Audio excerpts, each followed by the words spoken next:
It tells me. There we go. Okay.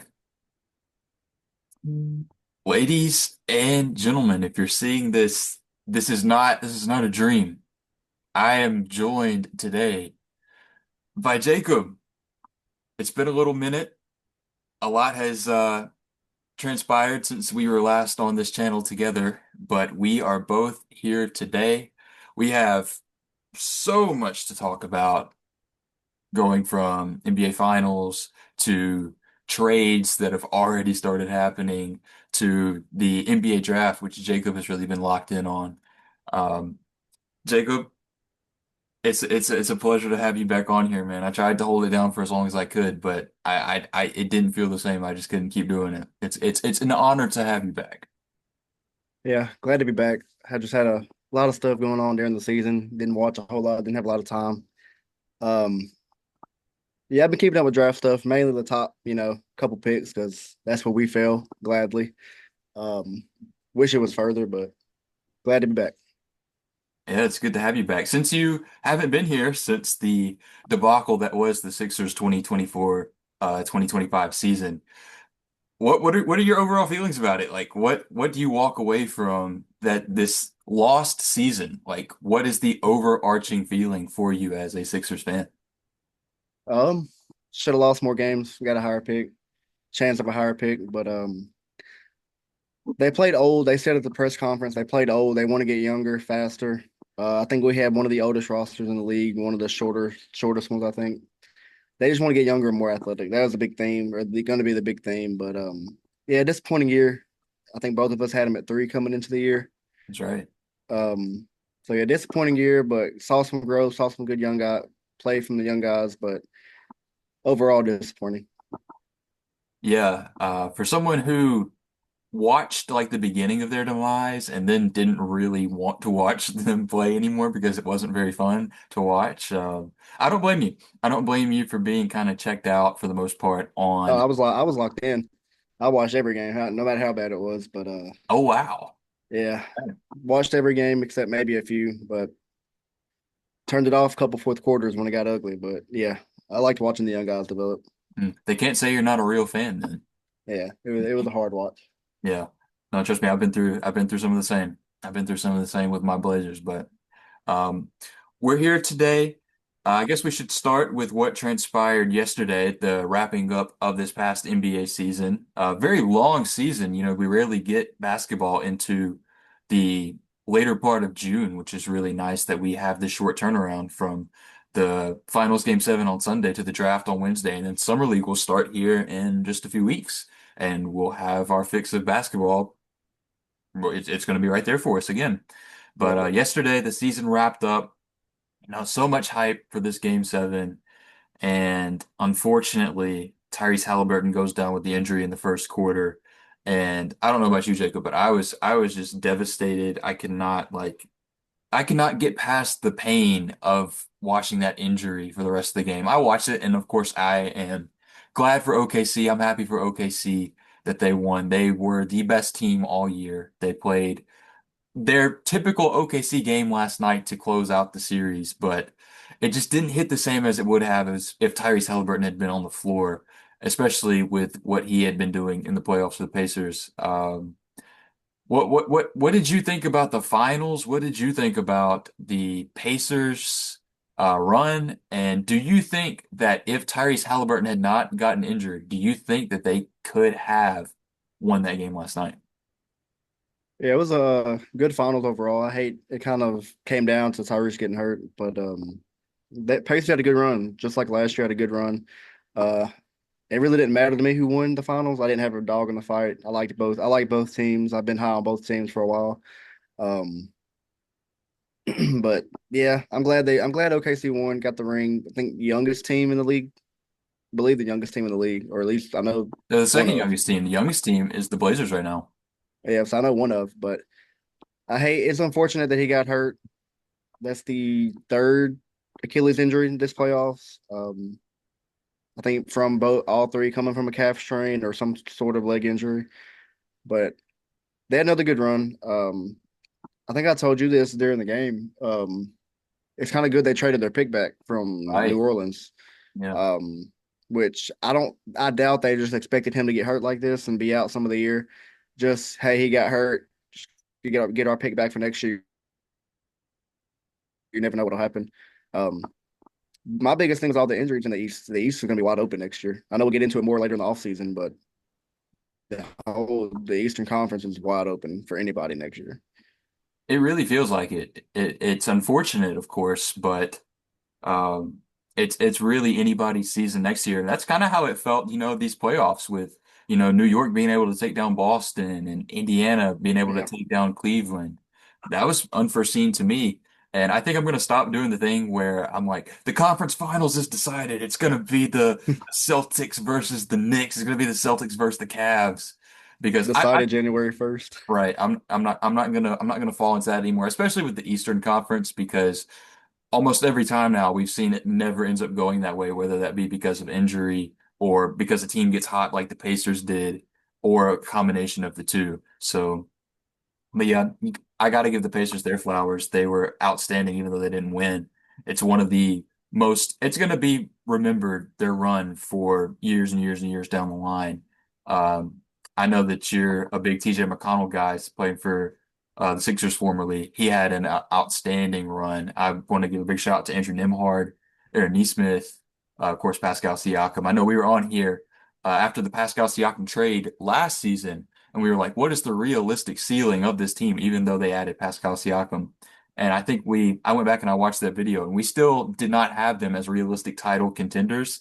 And all they've done since then is make the Eastern Conference Finals Yeah, twice and made the finals and almost beat a 68 win team, which is crazy to say. yeah. Going in, I had OKC in 5, but after that first game, I was like, okay. I was like, maybe it could go 6, and then it just went to 7. I'm glad we got 7 games. First time since 2015 or 16, I think. 7 games in the finals. Yeah, that's right. So it was a good series. I know the ending wasn't, didn't want it to end like that, but it was a great series overall. Yeah, no, I agree. Um, Well, that puts a bow on the season. Like we said, so much is going on in the off season already. The off season has started before this season even Yeah. did. Um, Not only with the trade that we saw yesterday, but with the Desmond Bane trade that we saw a week ago. I know a lot of people who watch us are big Memphis Grizzlies fans. So, uh, yeah, what were your thoughts about that Desmond Bane being traded for KCP, Cole Anthony, and really 4 first round picks when you add in all the swaps?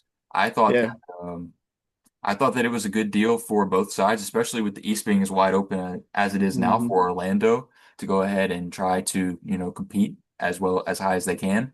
But for Memphis too, the return's great. The return looks like a really good return. What did you think? Yeah, but both teams had a good return. I know they technically you could say they overpaid for Desmond Bane, but with the East being wide open, they were probably I think Orlando was the worst or one of the worst shooting teams last year or this past year. They have been the last few years. Really offensive teams. They've been toward the bottom of the league. Um, so it's great to get him, bring that shooting. Not he's a good defender. He's a positive defender. Um, and for Memphis, we knew it was coming. It was somebody's time to go. We've talked about it before. I've said it a lot that it's going to be somebody's time here soon. They did this before they had to pay Jaren Jackson, and he didn't make All NBA, so they're saving money with him not being All NBA. But just kind of knew it was coming. They just haven't really been able to accomplish what people thought they could have. So you knew something had to change here soon. I was big on saying it should be Ja, but realistically, that wasn't going to happen. So it was either Bane or Jaren, and I think they made the right decision. Yeah, especially with the contract value that Desmond Bane had, he was going to be making like Hmm. $50 million at the end of his contract, Yeah, which for your third option in today's NBA is just not sustainable if you're trying to win a championship. As we see with the Pacers, we saw the blueprint that they had with all their role players. Even OKC, like Shai Gilgeous-Alexander makes less than Desmond Bane does as the number one option yeah, on that team.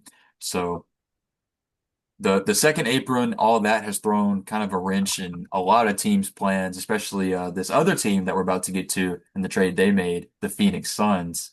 teams are kind of having to scramble a little bit, and I think we'll continue to see that throughout this offseason. Teams like Boston who may have to make some moves to stay under the second apron, and we'll go ahead and talk about Phoenix, who's still over the second apron Yep. after trading Kevin Durant, so they'll still have to make more moves as well. I know Denver is teetering the line, Minnesota is still up there as well, but getting into this Kevin Durant trade from the Phoenix Suns to the Houston Rockets for Jalen Green, Dylan Brooks, and the 10th overall pick. Now, we saw that the Suns set a deadline to move Kevin Durant, which was the draft. They wanted to get back a lottery pick in this year's draft. They wanted to go ahead and get kind of a start on their retool, is what they'll call it. But Yeah. the direction it looks like they're going, I don't see this team being very competitive in a tough Western Conference the way it's currently constructed. I want to know what you think about it, especially with getting Jalen Green as a return and hearing that he might not be moved to another team. He could potentially, for second apron purposes, it will either have to be him or Bradley Beal.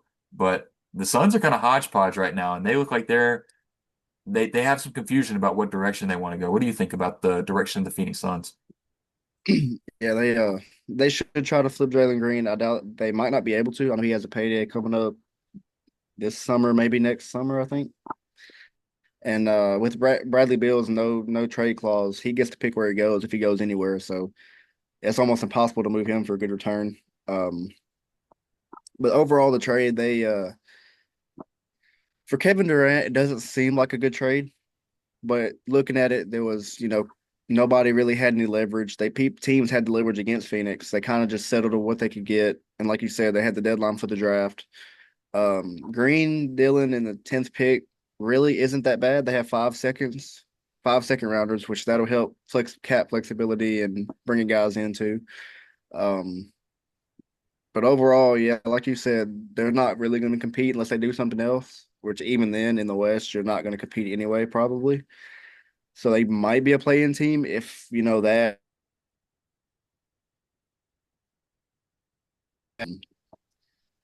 So they got off to KD, got out to KD drama or business, whatever you want to call it. But it's just the return, just the fit of Green, Booker, and Beal's not good. Yeah, they are still going to have some decisions to make for sure. And the biggest thing about it for me is that they really didn't get back any of their picks for the from the Rockets. That was kind of like the idea of trading with the Rockets to begin with, is Mm, to get back a lot of those picks that they had lost in, I don't remember which previous trade. I think it was the Harden trade, which dates back like 5 years at this point. yeah, Um, but yeah. I think last year Houston traded with Brooklyn to get Phoenix's pick. I that's believe. right. So yeah, they were unable to do that. With the desperation at hand, I thought that they did okay. I thought that they could have done better, of course, but I do think they have a lot of talent, but it's just all at the same position, and Yeah, it just doesn't seem like a good match at all. And with the questions that they have at the coaching position, with their roster construction around their top guys, it looks kind of gross right now. It looks kind of gross, to be honest. And if I'm Devin Booker, I'm not saying that like I want to, request out of here or anything. I feel like he's Phoenix through and through at this point, but yeah. it doesn't look like there's, there's real competing in sight. So I don't know, what will end up happening there. I think that will be interesting to keep an eye on. But from Houston's perspective, I like it. I like it a lot. I know Kevin Durant is 37, but with the deficiencies that they had, especially in the playoffs in the half court on offense, Kevin Durant comes in and he alleviates a lot of that just by himself with the gravity that he has with the shot making that he provides. Mm, Uh, and the Rockets don't have to give up Amin Thompson or Tari yeah. Eason or Jabari Smith. They still have these defensive hounds they can surround Kevin Durant with. And so I think that it's a pretty big win for the Rockets, especially being a team that's looking to compete at the highest level right away. What did you think about it for the Houston Rockets? I loved it for Houston. What valuable asset did they really give up? Do we True. will Jalen Green be a star? Yet to be seen. He was getting played off the court sometimes, or not played off the court, but not in Ime's favor. The 10th pick, you'd hate to lose that as a young guy, but whoever they drafted, would he even play? The third pick last year hardly played this year. So really not losing any value. in my opinion. Well, this past year, if KD was on that team, they more than likely beat Golden State. Yeah, Their defense was good. They just struggled in the half court and free throws. But with KD, they could have beaten Golden State. Minnesota, probably not. Who knows? But you expect another leap for from Thompson, and it came out not too long ago. I want to say like 20 minutes ago that they plan on keeping Fred VanVleet, whether it be a new deal in free agency or they still could do his team option. So great for Houston. Really, they got to keep Phoenix's pick, which is going to be probably some of the most coveted picks the next couple of years, yeah. outside of maybe the Clippers. So great deal by Houston. Yeah, no, I agree. And they have the coach in place, they have the roster construction, they have the depth. They could make more moves if they wanted to. Hmm. So that they're set. They could. I've seen the possibility that they could still be a player for like a Jaylen Brown, which imagine pairing him with Kevin Durant and all those other Hmm. defensive wings and bigs over there. I could be very interesting, especially being a guy Yeah. who's played under Ime already. Um, so that connection is there. But but yeah, that's it's going to be interesting to monitor. We're getting close to free agency. I know free agency isn't as big as it once was, but I feel like the trades are not nearly done. I feel like we'll continue to see big names be moved throughout this offseason.